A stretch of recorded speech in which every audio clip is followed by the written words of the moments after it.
जैसा कि हमने पिछले वाले वीडियो में देखा था कि नए संसद भवन का उद्घाटन क्यों हो रहा है, किस लिए हो रहा है, उसमें क्या क्या खासियत है, क्या ज़रूरत पड़ी, क्यों विरोधी अब उसका विरोध कर रहे हैं, पूरी बाबत मैंने आपको सविस्तार से बताई गई थी। और मैंने कहा था पिछले वीडियो में कि आप उसका दूसरा पार्ट भी देखेंगे। मैं इस वीडियो में आपको दूसरा पार्ट में दिखाऊंगा कि इस संसद भवन में नया क्या है, क्या खास बात है, पुराने संसद भवन में क्या खामियां थी तो नए संसद भवन बनाने की ज़रूरत पड़ी, वगैरह वगैरह। इस बाबत में हम चर्चा करेंगे।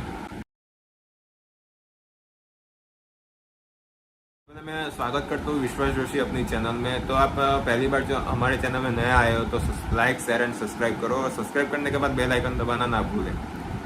तो चलो आगे बढ़ते हैं। हमारा जो नया संसद भवन है वह 970 करोड़ में तैयार हुआ है और 29 माह में बन के तैयार हुआ है। और 10 दिसंबर 2020 को पीएम मोदी ने यह पुराने संसद भवन के ठीक सामने नए संसद भवन का शिलान्यास किया था। 29 माह बाद 973 करोड़ रुपया खर्च कर नए संसद भवन तैयार हो गया है। पीएम मोदी ने रविवार यानी कि 28 मई को उसका उद्घाटन किया था।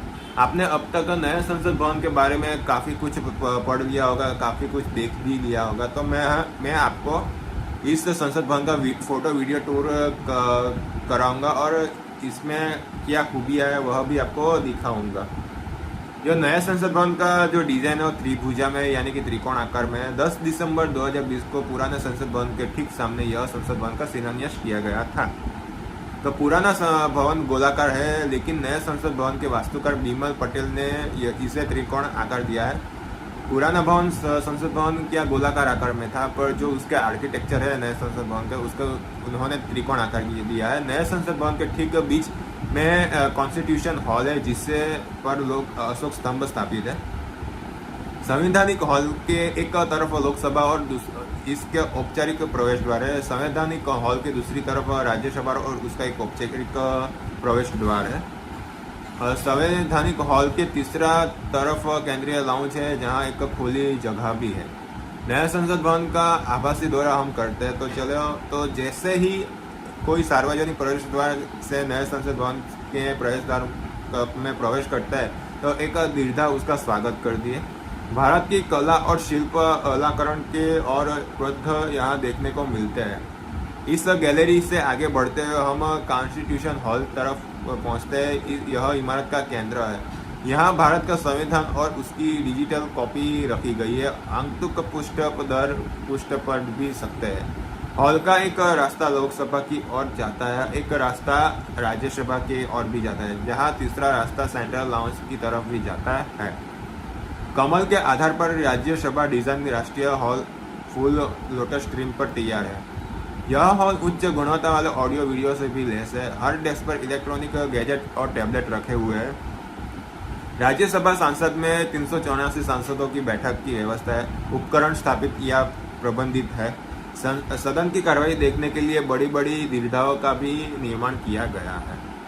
अब सेंट्रल लाउंज देखिए, यहीं पर संसद बैठते हैं और खाते पीते हैं। यहाँ एक खुला स्थान भी है जहाँ राष्ट्रीय वृक्ष लगाया गया है। भवन के शीर्ष भाग 4 मंजिला है, वही जहाँ मंत्री का कार्यालय है और समिति का कक्ष भी है। नए संसद भवन में फिनिशिंग टच का भरपूर इस्तेमाल किया गया है। फर्श को यूपी के हाथ से बने कालीनों से ढका गया है। लोकसभा जाने के लिए लॉबिया एरिया है। यहाँ गेट से प्रवेश करते ही लोकसभा पहुंच जाएंगे। नए संसद भवन में सेंट्रल हॉल नहीं है, इसलिए लोकसभा का संयुक्त सत्र भी होगा। न्यू पार्लियामेंट बिल्डिंग की स्पेशलिटी क्या है? तो नए बिल्डिंग 5 स्टार प्लेटिनम रेटेड और हर स्मार्ट फीचर्स से लैस है। इमारत को उच्चतम भूकंपीय क्षेत्र 5 के अनुसार डिजाइन किया है कि इसमें जब 5 सेल्सियस या उससे ज़्यादा भूकंप आए तब भी उसको कुछ फर्क नहीं पड़ेगा। इस बिल्डिंग को अगले 150 साल की जरूरियात के ध्यान में रखकर डिज़ाइन किया गया है। इसे बनाने में करीब 970 करोड़ का खर्चा लगा है और इसे टाटा लिमिटेड ने प्रोजेक्ट ने बनाया था। 23,04,995 मानव दिवस रोजगार सृजित है। 26,045 मैट्रिक टन स्टील की खपत हुई है। 63,807 मैट्रिक टन सीमेंट की खपत हुई है और 9,689 क्यूबिक मीटर फ्लाइस एश की खपत हुई है। अब देखिए नए संसद भवन की अंदर के साथ ताज़ा तस्वीरें। जैसे ही कोई सार्वजनिक प्रवेश द्वार में नए संसद भवन में प्रवेश करता है उसे एक दीर्घता दिखाई देती है। यहाँ भारत की कला और शिल्पों के अलंकृत किया गया है और कविता लिखी गई है। इस गैलरी का दौरा करते हुए पीएम मोदी नजर आ रहे हैं। गैलरी से होते हुए सीधे कॉन्स्टिट्यूशन हॉल में पहुंचा जा सकता है। यह इमारत का केंद्र है। यहाँ भारत का संविधान और उसकी डिजिटल कॉपी रखी गई है। पीएम मोदी उसमें आ रहे हैं। लोकसभा की थीम पर राष्ट्रीय पक्षी मोर की तर्ज पर है। पीएम मोदी निरीक्षण उसका भी कर रहे हैं। लोकसभा में वह स्थान जहां अध्यक्ष बैठता है। निरीक्षण के दौरान पीएम मोदी और राज्यसभा लोकसभा अध्यक्ष ओम बिरला भी वहां पे है। राज्यसभा कक्षा में 384 सांसदों के बैठने की व्यवस्था है। सदन की कार्रवाई देखने के लिए बड़ी दर्शक दीर्घता भी दिखाई गई है। लोकसभा और राज्यसभा दोनों हॉल उच्च गुणवत्ता वाले ऑडियो वीडियो से लैस है। प्रत्येक डेस्क पर इलेक्ट्रॉनिक उपकरण से सुसज्जित है। मार्च में पीएम मोदी औचक दौरे पर न्यू पार्लियामेंट हाउस पहुंचे थे। वहां उन्होंने काम की प्रगति देखी थी और कार्यकर्ताओं से भी बात की थी। भारत सरकार ने 2019 में सेंट्रल विस्टा पुनः विकसित परियोजना शुरू की थी। नए संसद भवन का निर्माण भी इसी मेगा प्रोजेक्ट का एक हिस्सा है। नए संसद भवन के निर्माण के बाद यह पुराना भवन अब लोकतंत्र के संग्रहालय में परिवर्तित हो जाएगा। यह जो पुराना संसद भवन है यह 60 महीने पुराना संसद भवन है। भारत के पुराने संसद भवन में एडविन लुटियंस हर्बर्ट बेकर इसे 1912 से लेकर 1913 में डिजाइन किया गया था, लेकिन उसका निर्माण 1921 में शुरू हुआ था। यह भवन 5 वर्षों में बनकर तैयार हुआ था और उसका उद्घाटन 18 जनवरी 1927 को भारत के वाइसरॉय लॉर्ड इरविन ने किया था।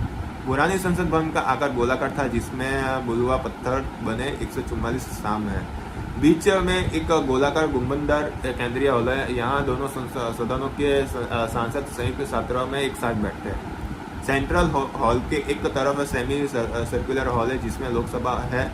इसमें अधिकतम 552 लोग बैठ सकते हैं। दूसरी ओर एक अर्धवर्तुलाकार सभागार है जिसमें राज्यसभा कहा जाता है। इसमें अधिकतम 245 लोग बैठ सकते हैं।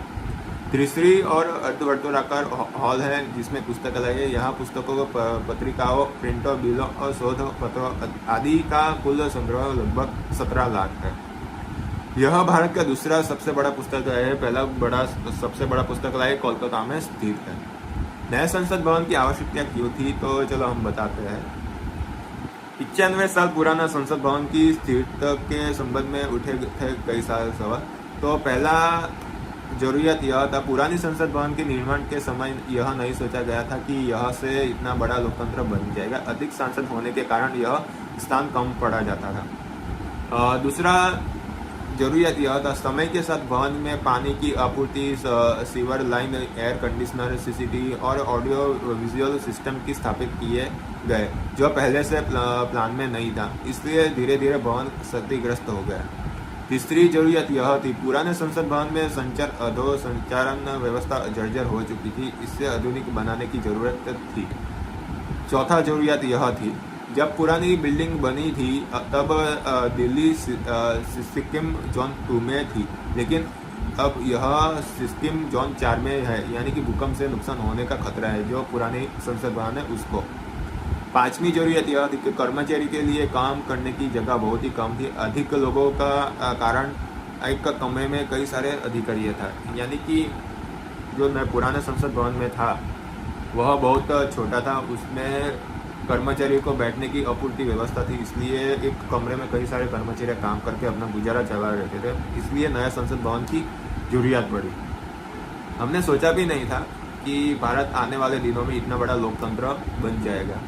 पुराना संसद भवन 1912 से लेकर 1913 तक डिजाइन किया गया है और उसका बनाने का कामकाज 1922 में शुरू किया गया है और वह 84 लाख रुपये में बनकर तैयार हो गया था और 1925 में उसका काम पूरा हो गया था।